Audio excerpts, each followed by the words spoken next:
Selamat pagi, Bapak, Ibu, dan Saudara yang terkasih di dalam nama Tuhan kita Yesus Kristus. Marilah kita sebelum kita mulai ibadah kita pada pagi hari ini, perkenankanlah kami menyampaikan sebagian dari warta jemaat untuk minggu ini. Warta yang pertama, hari ulang tahun warga jemaat. Majelis dan jemaat mengucapkan selamat ulang tahun di minggu ini kepada Ibu Esi Darwani tanggal 20 dari kelompok 1, Ananda Alisa Freya Kalista Naraya tanggal 20 kelompok 1, Ananda Juan Matthew Faustin Sarjana tanggal 20 kelompok 4, Ibu Sri Suliswati tanggal 20 kelompok 4, Ananda Yeril Benedik Kristiadi tanggal 21 dari kelompok 5, Bapak Suwondo tanggal 23 dari kelompok 2, Ibu Yohana Sri Handayani tanggal 25 dari kelompok 1. Tuhan memberkati saudara-saudara kita yang berulang tahun ini, dan Tuhan juga memberikan kesehatan untuk saudara-saudara kita. Tuhan Yesus memberkati. Untuk ibadah minggu masa transisi new normal, untuk ibadah onsite atau tatap muka, sesuai protap dan anjuran Satgas, jumlah jemaat yang boleh hadir beribadah dibatasi, yakni separuh daya tampung gereja. Dan bagi warga jemaat yang belum bisa beribadah secara langsung, masih bisa beribadah di rumah atau daring atau online.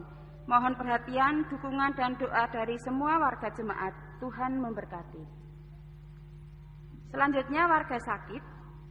Mohon dukungan doa dari semua warga jemaat untuk Ibu Siti Juwariah dari kelompok 2, Bapak Yonatan Soekarno kelompok 3, Bapak Slamet Pujianto kelompok 5, serta Bapak Slamet dari Bejalen yang sedang dalam masa pemulihan setelah rawat inap di RSU Dr. Gunawan Mangunkusumo Ambarawa.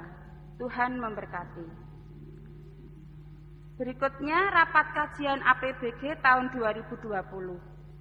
Pada hari Senin tanggal 21 September 2020 yang bertempat di gedung GKJ Ambarawa, Jalan MGR Sugio Pranoto SC nomor 1 Ambarawa, dan dimulai pukul 17 akan dilaksanakan rapat kajian APBG tahun 2020. Mohon perhatian, dukungan, dan doa dari semua warga jemaat serta kehadiran MPH. Tuhan memberkati. Selanjutnya, rapat koordinasi MPH dengan komisi dan tim yang habis masa bakti di tahun 2020. Pada hari Rabu, tanggal 23 September 2020, bertempat di gedung GKJ Ambarawa, dimulai pukul 17.00 akan dilaksanakan rapat koordinasi MPH dengan komisi dan tim yang habis masa bakti di tahun 2020. Mohon perhatian, dukungan, dan doa dari semua warga jemaat serta kehadiran MPH. Tuhan memberkati. Demikian warta gereja kita untuk minggu ini.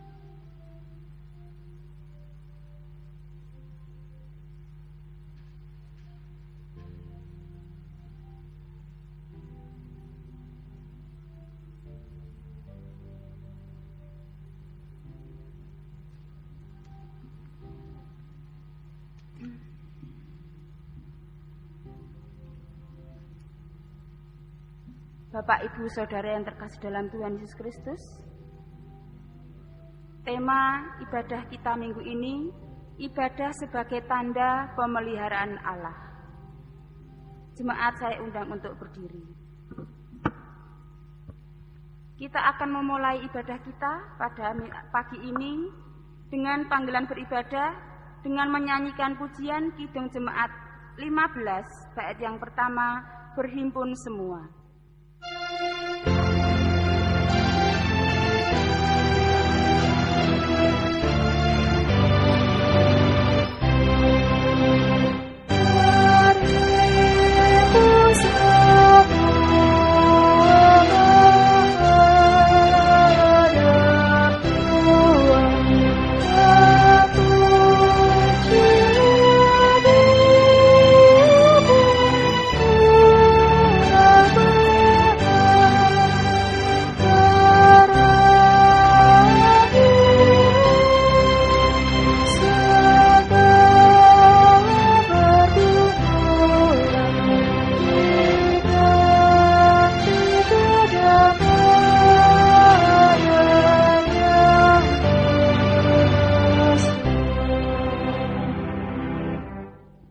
Jemaat kekasih Tuhan Yesus Kristus, marilah ibadah kita awali dengan pengakuan di dalam hati kita demikian.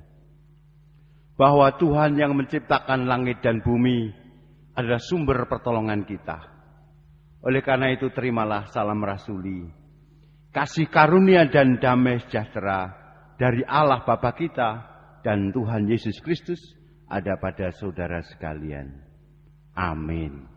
Mari kita kembali mengungkapkan rasa syukur kita akui cinta kasih dan pemeliharaannya dengan menggunakan bait yang ketiga, berdoa dan jaga.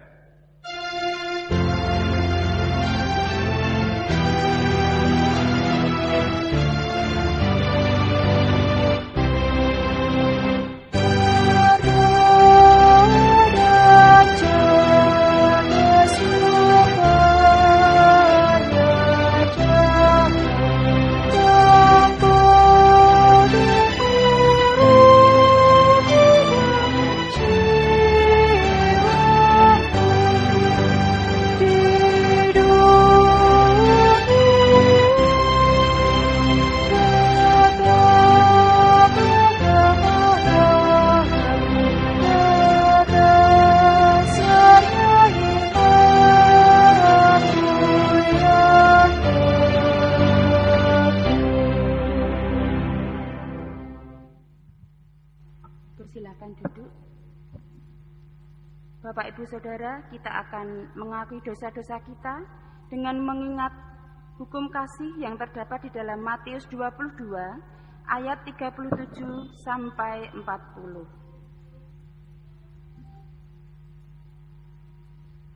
Jawab Yesus kepadanya, "Kasihilah Tuhan Allahmu dengan segenap hatimu dan dengan segenap jiwamu dan dengan segenap akal budimu. Itulah hukum yang terutama dan yang pertama.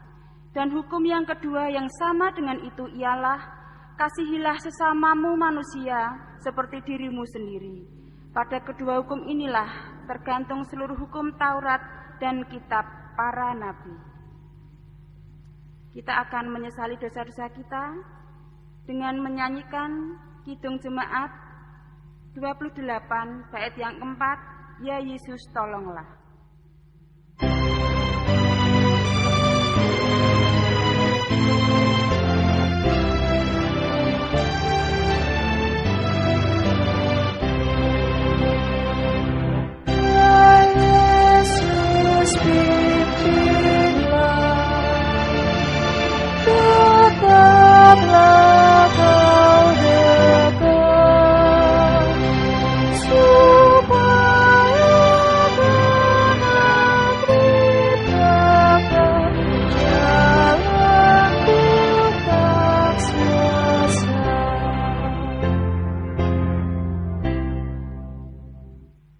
Berita anugerah akan kita terima dari Tuhan melalui bacaan Keluaran 16 ayat 2 sampai 15. Keluaran 16 ayat 2 sampai 15. Di padang gurun itu bersungut-sungutlah segenap jemaah Israel kepada Musa dan Harun dan berkata kepada mereka, kalau kami mati tadinya di tanah Mesir oleh tangan Tuhan ketika kami duduk menghadapi kuali berisi daging dan makan roti sampai kenyang. Sebab kamu membawa kami keluar ke padang gurun ini untuk membunuh seluruh jemaah ini dengan kelaparan. Lalu berfirmanlah Tuhan kepada Musa, "Sesungguhnya aku akan menurunkan dari langit hujan roti bagimu. Maka bangsa itu akan keluar dan memungut tiap-tiap hari sebanyak yang perlu untuk sehari, supaya mereka kucoba, apakah mereka hidup menurut hukumku atau tidak. Dan pada hari yang keenam, apabila mereka memasak dan dibawa mereka pulang, maka yang dibawa itu akan terdapat 2 kali lipat banyaknya dari apa yang dipungut mereka sehari-hari." Sesudah itu berkatalah Musa dan Harun kepada seluruh orang Israel, "Petang ini kamu akan mengetahui bahwa Tuhanlah yang telah membawa kamu keluar dari tanah Mesir. Dan besok pagi kamu melihat kemuliaan Tuhan, karena Ia telah mendengar sungut-sungutmu kepadanya. Sebab Apalah kami ini, maka kamu bersungut-sungut kepada kami. Lagi kata Musa, jika memang Tuhan yang memberi kamu makan daging pada waktu petang dan makan roti sampai kenyang pada waktu pagi, karena Tuhan telah mendengar sungut-sungutmu yang kamu sungut-sungutkan kepadanya, apalah kami ini? Bukan kepada kami sungut-sungutmu itu, tetapi kepada Tuhan. Kata Musa kepada Harun, katakanlah kepada segenap jemaah Israel, marilah dekat ke hadapan Tuhan, sebab Ia telah mendengar sungut-sungutmu. Dan sedang Harun berbicara kepada segenap jemaah Israel, mereka memalingkan mukanya ke arah padang gurun. Maka tampaklah kemuliaan Tuhan dalam awan. Lalu berfirmanlah Tuhan kepada Musa, aku telah mendengar sungut-sungut orang Israel. Katakanlah kepada mereka, pada waktu senja kamu akan makan daging, dan pada waktu pagi kamu akan kenyang makan roti. Maka kamu akan mengetahui bahwa akulah Tuhan Allahmu. Pada waktu petang datanglah berduyun-duyun burung puyuh yang menutupi perkemahan itu.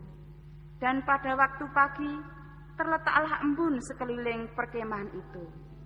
Ketika embun itu telah menguap, tampaklah pada permukaan padang gurun sesuatu yang halus, sesuatu yang seperti sisik, halus seperti embun beku di bumi. Ketika orang Israel melihatnya, berkatalah mereka seorang kepada yang lain, apakah ini? Sebab mereka tidak tahu apa itu.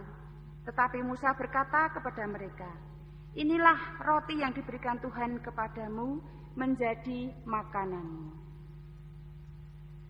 Sedangkan petunjuk hidup baru diambil dari Filipi pasal yang pertama, ayat 21 sampai 30.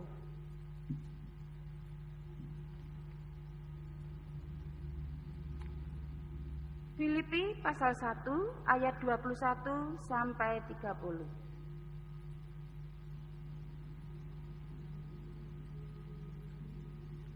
Karena bagiku hidup adalah Kristus dan mati adalah keuntungan. Tetapi jika aku harus hidup di dunia ini, itu berarti bagiku bekerja memberi buah.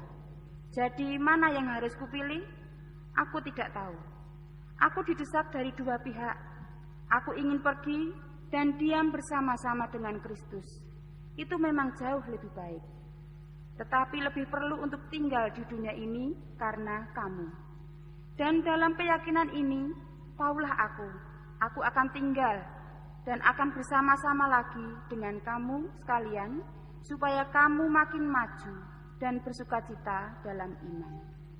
Sehingga kemegahanmu dalam Kristus Yesus makin bertambah karena aku, apabila aku kembali kepada kamu. Hanya hendaklah hidupmu berpadanan dengan Injil Kristus, supaya apabila aku datang, aku melihat, dan apabila aku tidak datang, aku mendengar, bahwa kamu teguh berdiri dalam satu roh, dan sehati sejiwa berjuang untuk iman yang timbul dari berita Injil, dengan tiada digentarkan sedikit pun oleh lawanmu. Bagi mereka, semuanya itu adalah tanda kebinasaan, tetapi bagi kamu, tanda keselamatan, dan itu datangnya dari Allah. Sebab kepada kamu dikaruniakan bukan saja untuk percaya kepada Kristus, melainkan juga untuk menderita untuk Dia, dalam pergumulan yang sama seperti yang dahulu kamu lihat padaku, dan yang sekarang kamu dengar tentang aku.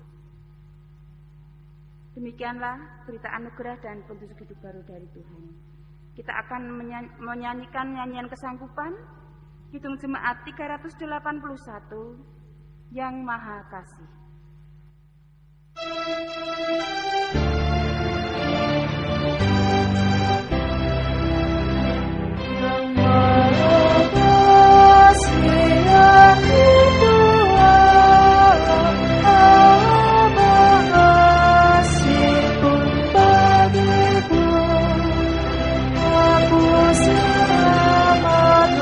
Oleh kasih yang oleh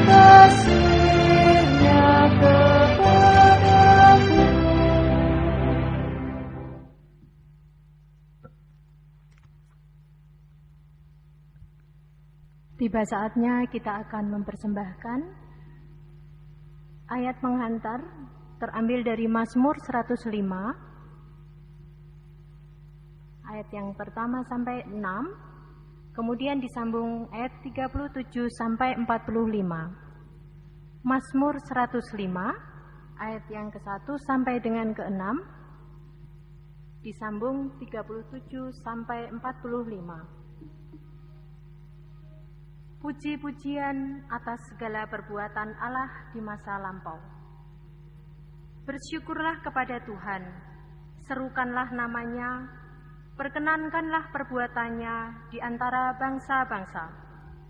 Bernyanyilah baginya, bermazmurlah baginya. Percakapkanlah segala perbuatannya yang ajaib. Bermegahlah di dalam namanya yang kudus. Biarlah bersuka hati orang-orang yang mencari Tuhan. Carilah Tuhan dan kekuatannya, carilah wajahnya selalu. Ingatlah perbuatan-perbuatan ajaib yang dilakukannya, mujizat-mujizatnya dan penghukuman-penghukuman yang diucapkannya.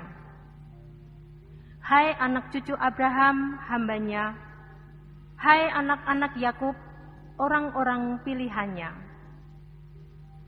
Dituntunnya mereka keluar membawa perak dan emas, dan di antara suku-suku mereka tidak ada yang tergelincir. Orang Mesir bersukacita ketika mereka keluar, sebab orang-orang Mesir itu ditimpa ketakutan terhadap mereka. Dibentangkannya awan menjadi tudung, dan api untuk menerangi malam. Mereka meminta, maka didatangkannya burung puyuh, dan dengan roti dari langit yang dikenyangkannya mereka. Dibukanya gunung batu, maka terpancarlah air, lalu mengalir di padang-padang kering seperti sungai. Sebab ia ingat akan firman-Nya yang kudus, akan Abraham hambanya. Dituntunnya umat-Nya keluar dengan kegirangan, dan orang-orang pilihannya dengan sorak-sorai. Diberikannya kepada mereka negeri-negeri bangsa-bangsa, sehingga mereka memiliki hasil jerih payah suku-suku bangsa, agar supaya mereka tetap mengikuti ketetapannya. Mari kita menghaturkan persembahan dengan diiringi pujian Kidung Jemaat 235 bait pertama. Ku dengar berkat-Mu turun.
Jemaat diangkat bangkit berdiri, kita akan berdoa. Ya Tuhan, siapakah kami ini sehingga Engkau begitu kasih terhadap kami? Siapakah kami ini sehingga Engkau tetap menjagai kami hari lepas hari? Tuhan, Engkau adalah gunung batu kami, Engkau tempat perlindungan kami, tempat keluh kesah kami. Terima kasih Tuhan, terima kasih atas berkat-Mu yang tidak terhingga. Pada kesempatan pagi yang indah ini, kami mengumpulkan persembahan, sebagian dari berkat-Mu yang luar biasa di dalam kehidupan kami. Berkati Tuhan, biarlah barang yang mati ini boleh kami gunakan untuk sarana pelebaran kerajaan-Mu di bumi ini. Kami percayakan saudara kami yang mengelola persembahan ini Tuhan, biarlah hikmat yang daripada-Mu, biarlah persembahan ini boleh layak di hadapan-Mu dan harum di hadapan-Mu. Terima kasih Tuhan untuk berkat-Mu.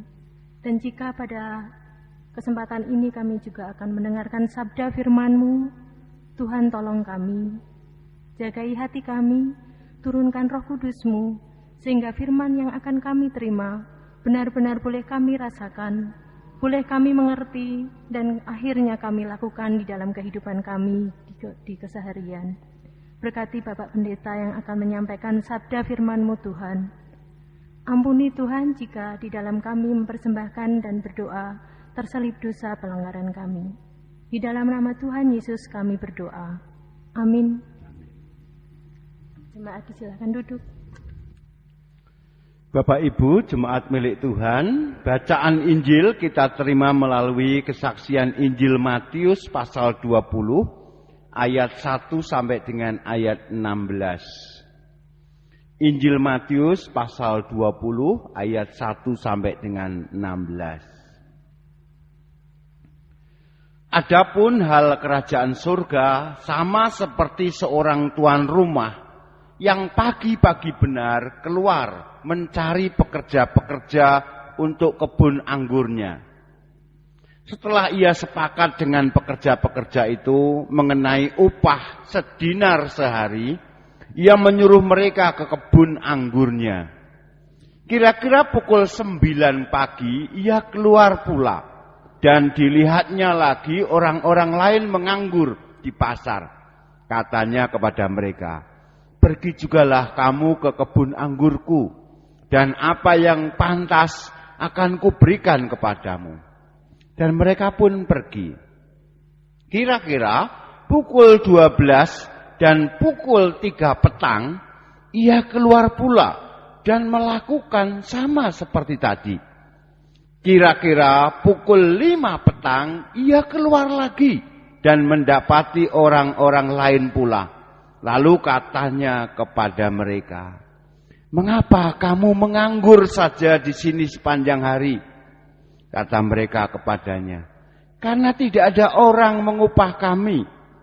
Katanya kepada mereka, "Pergi jugalah kamu ke kebun anggurku."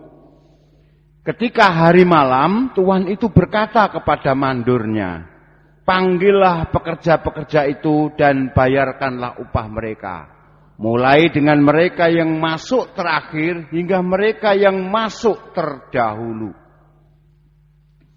Maka datanglah mereka yang mulai bekerja kira-kira pukul 5. Dan mereka menerima masing-masing 1 dinar. Kemudian datanglah mereka yang masuk terdahulu. Sangkanya akan mendapat lebih banyak. Tetapi mereka pun menerima masing-masing 1 dinar juga. Ketika mereka menerimanya, mereka bersungut-sungut kepada tuan itu. Katanya, "Mereka yang masuk terakhir ini hanya bekerja 1 jam. Dan engkau menyamakan mereka dengan kami yang sehari suntuk bekerja berat dan menanggung panas terik matahari." Tetapi tuan itu menjawab seorang dari mereka, "Saudara, aku tidak berlaku tidak adil terhadap engkau. Bukankah kita telah sepakat sedinar sehari? Ambillah bagianmu dan pergilah. Aku mau memberikan kepada orang yang masuk terakhir ini sama seperti kepadamu. Tidakkah aku bebas mempergunakan milikku menurut kehendak hatiku? Atau iri hatikah engkau karena aku murah hati?" Demikianlah orang yang terakhir akan menjadi yang terdahulu, dan yang terdahulu akan menjadi yang terakhir. Yang berbahagia ialah mereka yang mendengarkan firman Tuhan dan yang memelihara. Haleluya. Amin. Bapak Ibu yang terkasih, tema yang disodorkan pada kita, ibadah sebagai tanda pemeliharaan Allah. Saya mempersempitnya, yaitu dengan subtema atau subjudul kehadiran Allah dalam pandemi dan resesi. atau dalam resesi. Nah, mengapa saya mengambil subtema ini Bapak Ibu? Saya terinspirasi tanggal 12 Sabtu kemarin, 12 September, Badan Pelaksana Harian, Badan Pengurus Harian KSBU, itu mengumpulkan ketua dan bendara seklasis. Ya, topik percakapannya adalah untuk men-share kondisi masing-masing gereja di lingkungan klasis KSBU. Ya, kondisi fluktuatif yang terjadi. Ya, ada yang sudah mulai onsite, ada yang masih online.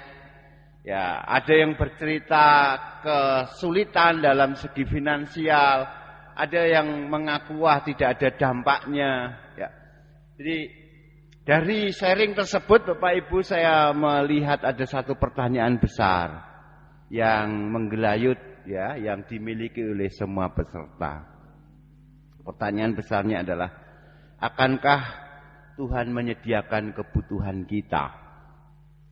Nah, ini kalau dijabarkan secara teologis, akankah kita ini menjadi orang-orang percaya yang terlupakan, akan luput dari pemeliharaan lembut Allah yang telah terjadi sepanjang kehidupan kita?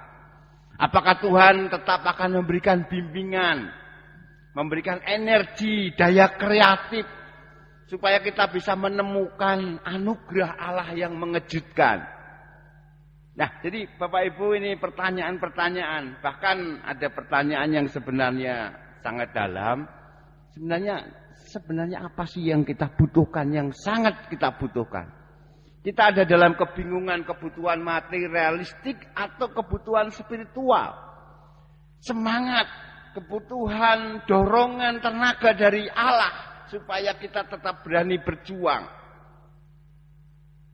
Apa yang dibutuhkan oleh jemaat kita supaya usaha-usaha yang mereka kerjakan itu ketika diserahkan kepada Tuhan diberkati dan disempurnakan Tuhan?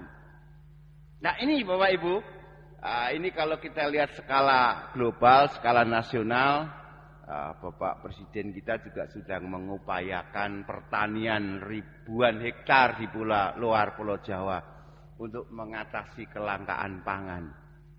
Mari kita lihat dalam bacaan kita. Bapak Ibu, dalam bacaan Keluaran ini ada dua perspektif.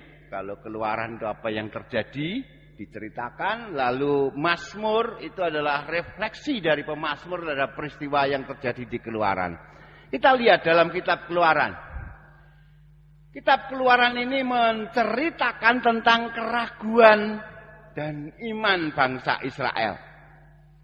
Jadi setelah peristiwa dibebaskan dari Mesir, ternyata kebebasan itu mengandung risiko Bapak Ibu. Di satu sisi mereka memang sudah bebas, tetapi mereka ada dalam petualangan. Mereka dalam tanda petik ketidakpastian. Dan mereka ya melupakan pemeliharaan Tuhan dengan cepat. Seolah-olah peristiwa-peristiwa ajaib itu hilang tanpa jejak. Ya, mereka mengalami kegagalan dan tantangan pertama mereka apa? Soal makan dan minum. Soal kebutuhan karbohidrat, protein. Tantangan mereka adalah soal kelaparan, kelangkaan. Jadi ketika mereka ingat akan makan, mereka memimpikan kembali ketika mereka menjadi budak dan selalu tersedia jatah untuk budak. Mereka ingin kembali ke masa itu. Oleh karena itu mereka bersungut-sungut dan meragu-ragukan Tuhan. Meragu-ragukan perwakilan Tuhan Musa dan Harun. Mereka mengeluh. Dan keluhan ini, sungut-sungut ini seolah-olah mengabaikan perhatian dan kasih sayang Tuhan. Tapi luar biasanya Allah yang diceritakan dalam kitab Keluaran ini adalah Allah yang mendengarkan keluhan mereka. Lalu diceritakan Allah mengirim roti mana, Allah mengirim burung puyuh untuk memuaskan hasrat lapar mereka. Ya, sering kasih. Meskipun mereka kurang iman, mereka masih sungut-sungut, Tapi Tuhan terus bertindak. Ini kita lihat belas kasih Tuhan yang luar biasa. Dan saya pikir ini tidak berlaku untuk orang Israel saja. Ini juga berlaku untuk kita. Allah relasional selalu siap sedia untuk memperhatikan apa yang menjadi permohonan kita. Ia akan menanggapi kebutuhan kita. Jadi mana dan burung puyuh ini menjadi jawaban. Mari kita lihat lebih dalam. Mana dan burung puyuh di hutan belantara, di padang gurun, apakah itu suatu keajaiban? Ya mungkin kita bisa mengatakan ini sama seperti di minggu kemarin. Ketika Israel ada dalam jalan buntu, tiba-tiba ada angin timur dan membelah laut. Sekarang ketika orang Israel ada dalam kelaparan, mana diberikan? Burung puyuh diberikan. Apakah ini satu keajaiban? Ya, bisa kita katakan sebagai suatu keajaiban. Pas butuh, pas diberikan. Mari kita dalami lagi. Apakah burung puyuh dan roti mana itu ada di sekitar mereka? Tetapi karena kekurang percayaan itu atau karena rasa takut dan karena kekhawatiran itu jadi tersembunyi. Bisa jadi juga seperti itu. Ketakutan, kekhawatiran kita menutup pintu-pintu berkat. Keraguan kita pada pemeliharaan Tuhan tidak mampu atau menutup mata kita akan berkat yang diberikan. Ya, sama seperti bangsa Israel. Pada zaman pandemi, dan ini akhir September ini penentuan kita masuk pada resesi atau tidak. Pada zaman kelangkaan ini, ada zaman resesi ini atau pandemi ini muncul pemikiran soal kelangkaan. Dan kita menyangkal kalau hidup kita sebenarnya memiliki kebergantungan pada karya Tuhan. Ya. Kita tidak hanya menyangkal kebergantungan kita pada Tuhan, tetapi kita menentramkan diri kita, wah kami sudah punya cukup kok. Ini untuk menghadapi kerawanan kelangkaan sudah memadai. Nah, Bapak Ibu yang terkasih, paling tidak kekhawatiran, kecemasan, ketakutan orang Israel itu terpancar juga dalam percakapan di KSBU yang saya ceritakan di atas. Jadi di masa pandemi, masa resesi ini ada ketakutan keterbatasan finansial, ketakutan pada angka numerik rupiah persembahan. Kita lupakan energi ilahi yang ada di sekitar kita. Nah, ini menjadi kritik untuk kehidupan kita bersama. Jadi Bapak Ibu, tulisan suci ini sebenarnya mengundang kita untuk mempercayai hal kelimpahan Tuhan. Yaitu apa? Ada hikmat kreatif yang selalu dipakai oleh Tuhan untuk menanggapi kebutuhan kita. Kelimpahan Tuhan itu menginspirasi kita. Menimbulkan daya kreatif kita, memakai pilihan bebas kita dalam menanggapi pandemi yang ada. Nah, sehingga Bapak Ibu, pertanyaannya adalah kembali ke pertanyaan awal. Kita memiliki ketakutan juga. Apa kebutuhan terbesar kita? Apakah kita memiliki hasrat spiritual yang tersembunyi di balik kecemasan itu tentang masa depan kita? Mungkinkah ada mana dan burung puyuh di sekitar kita yang tidak kita lihat, yang tidak kita sadari?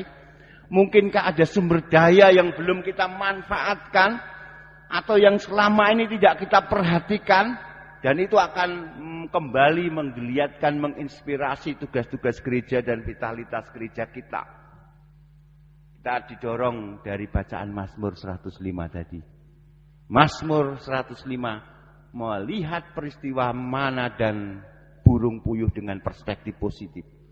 Mazmur mengatakan, bernyanyilah, rayakanlah perlindungan Tuhan, rayakanlah pemeliharaan Tuhan, ingatlah perbuatan Tuhan, mengucap syukurlah Jadi ini perspektif positif yang ditampilkan oleh pemazmur.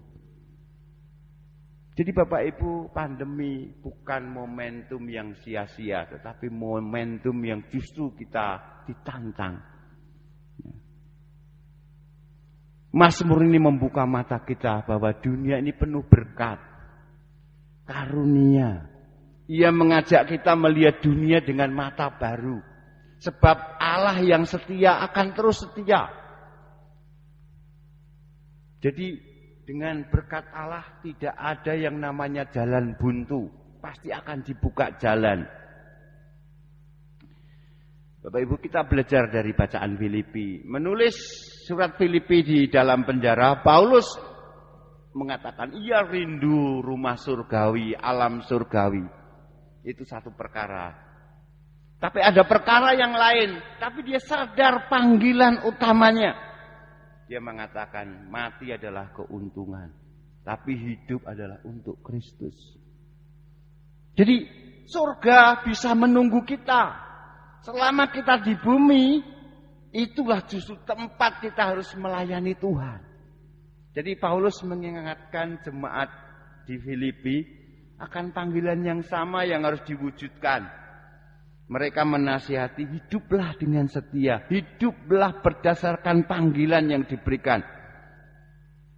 Hiduplah dalam kasih karunia Tuhan. Ikutilah jalan Tuhan.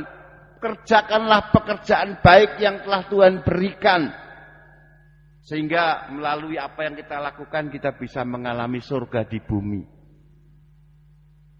Karena pencipta pasti akan menolong dan menguatkan kita. Jadi Paulus tidak membawa pada keyakinan Allah selalu hadir dalam hidup kita. Paulus dapat mengalami Tuhan itu entah itu dalam penderitaan maupun dalam kenyamanan. Intisarinya dari apa yang disampaikan oleh Rasul Paulus adalah hidup yang berkelimpahan. Kristus akan menguatkan kita, memenuhi semua kebutuhan kita. Kelangkaan eksternal tidak perlu menghalangi kita untuk menghayati berkat Tuhan. Untuk ditransformasi sebagai pribadi maupun sebagai komunitas. Kita bisa hidup berkelimpahan, terlepas dari kelangkaan. Sekali lagi, momen pandemi ini adalah momentum kita. Bukan sekedar waktu yang hilang. Tapi ini kesempatan untuk menunjukkan kesetiaan. Aktif dalam mengubah hidup kita. Mengubah jemaat kita. Mengubah dunia kita. Nah Bapak Ibu, belajar dari bacaan Injil. Yesus sekali lagi menandaskan ayat terakhir. Yesus menjanjikan visi kemurahan hati ilahi. Jadi bicara soal kemurahan. Dalam praktek bisnis biasa kita tahu orang bekerja mendapat upah dihitung berdasarkan jam. Namun perumpamaan ini menunjukkan cara Tuhan menanggapi kebutuhan setiap ciptaan, setiap manusia. Faktanya Tuhan bisa dilihat tidak adil dalam itu perhitungan rasional. Setiap orang ternyata juga butuh upah sedinar sehari untuk memberi makan keluarganya. Oleh karena itu tadi diceritakan mereka yang bekerja dari pagi hari protes.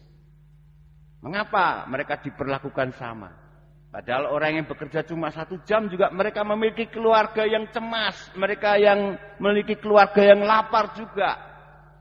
Jadi kasih karunia Allah diberikan untuk menanggapi kebutuhan terlepas kapan dan bagaimana kita masuk dalam ladang Tuhan.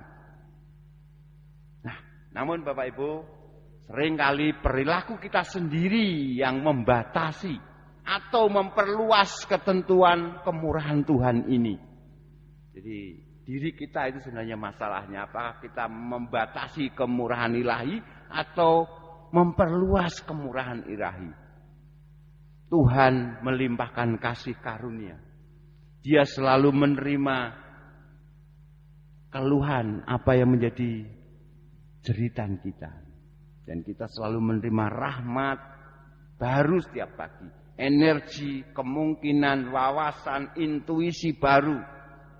Itu yang diberikan pada kita.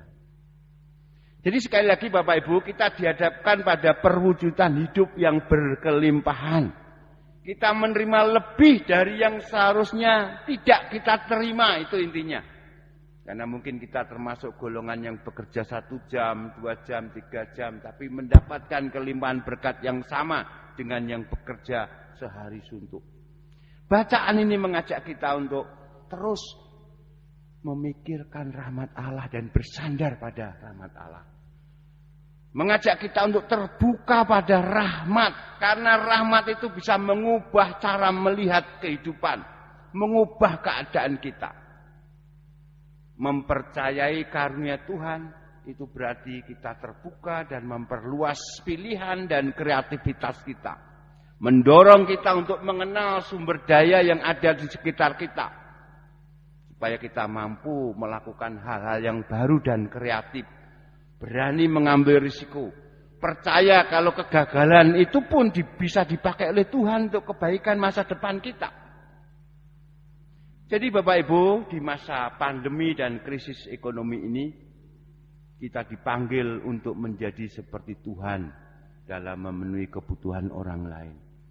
Sebab dalam memberi kita menerima. Dalam kemurahan hati kita akan mendapat kemurahan ilahi.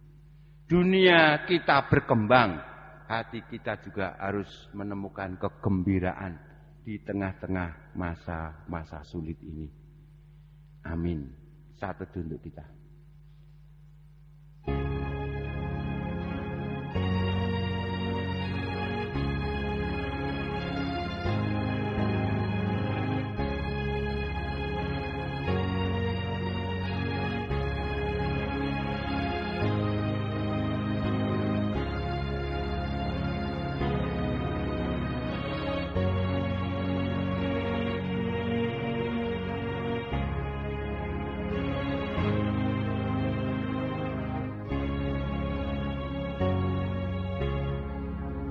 Bapa Surgawi, Engkau adalah Allah yang pemurah. Engkau mengetahui apa yang menjadi kebutuhan kami. Oleh karena itu ya Bapa, jamalah hati dan pikiran kami. Agar kami dapat melihat kasih karunia-Mu itu menaungi perjalanan kehidupan kami. Bapa, pada kesempatan yang indah ini kami menyerahkan hidup kami satu persatu. Kami menyerahkan kehidupan bersama kami di keluarga. Berkatilah setiap anggota keluarga kami. Lindungilah ya Bapa, sehingga setiap anggota keluarga kami dapat melakukan kewajiban mereka. Sehingga semuanya juga dapat Tuhan pakai untuk mensejahterakan keluarga kami. Bapa, kami juga berdoa untuk kehidupan bersama kami bergereja. Tuhan, Engkau berkati majelis gereja. Engkau berkati komisi. Engkau berkati setiap warga gereja. Terkhusus kami berdoa untuk mereka yang bergumul, mereka yang ada dalam kesusahan, mereka yang menemukan jalan buntu, mereka yang sedang kesakitan atau dalam proses pemulihan kesehatan. Tuhan, Engkau tolong saudara kami, Engkau sembuhkan, Engkau pulihkan, sehingga mendatangkan kedamaian dan kebahagiaan bagi saudara-saudara kami. Tuhan, kami juga berdoa untuk kehidupan bermasyarakat, berbangsa dan bernegara kami. Engkau memberi pimpinan, Engkau memberikan hikmat, kemampuan kepada para pemimpin bangsa dan negara kami. Sehingga pemimpin kami dapat mewujudkan apa yang terbaik bagi kehidupan bangsa dan negara kami. Bapa, untuk kesempurnaan doa kami berdoa sebagaimana yang diajarkan oleh juru selamat kami. Kita berdoa doa Bapa kami. Bapa kami yang di surga, dikuduskanlah nama-Mu, datanglah kerajaan-Mu, jadilah kehendak-Mu di bumi seperti di surga. Berikanlah kami pada hari ini makanan kami yang secukupnya, dan ampunilah kami akan kesalahan kami, seperti kami juga mengampuni orang yang bersalah kepada kami.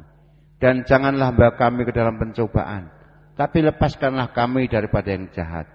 Karena Engkaulah yang punya kerajaan dan kuasa dan kemuliaan sampai selama-lamanya. Amin. Kami undang untuk bangkit berdiri, kita respon firman Tuhan tadi dengan Kidung Jemaat 402. Ku perlukan juru selamat.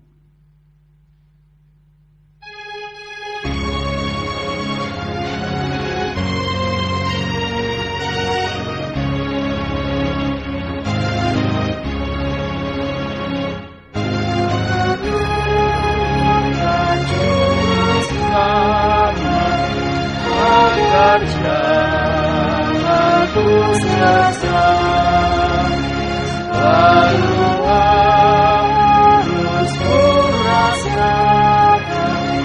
Aku anugerahkan, apa jiwaku tenang, tenangkan dan enggan.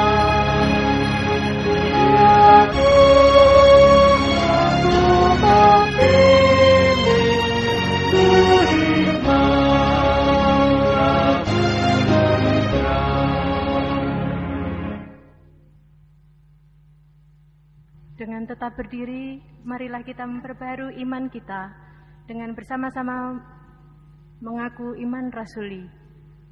Aku percaya kepada Allah, Bapa yang Maha Kuasa, Khalik langit dan bumi, dan kepada Yesus Kristus, anaknya yang tunggal, Tuhan kita, yang dikandung daripada Roh Kudus, lahir dari anak darah Maria, yang menderita di bawah pemerintahan Pontius Pilatus, disalibkan, mati dan dikuburkan, turun ke dalam kerajaan maut.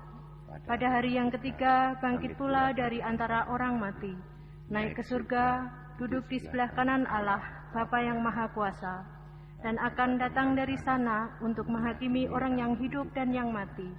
Aku percaya kepada Roh Kudus, gereja yang kudus dan am, persekutuan orang kudus, pengampunan dosa, kebangkitan daging, dan hidup yang kekal. Jemaat yang terkasih, bila Tuhan kita dekat dengan kita, kita tak akan takut dan gentar. Dan terimalah berkat-Nya. Kasih karunia Tuhan Yesus Kristus dan kasih Allah serta persekutuan Roh Kudus menyertai saudara sekalian. Amin. Kita nyanyikan bait yang ketiga, ku perlukan juru selamat.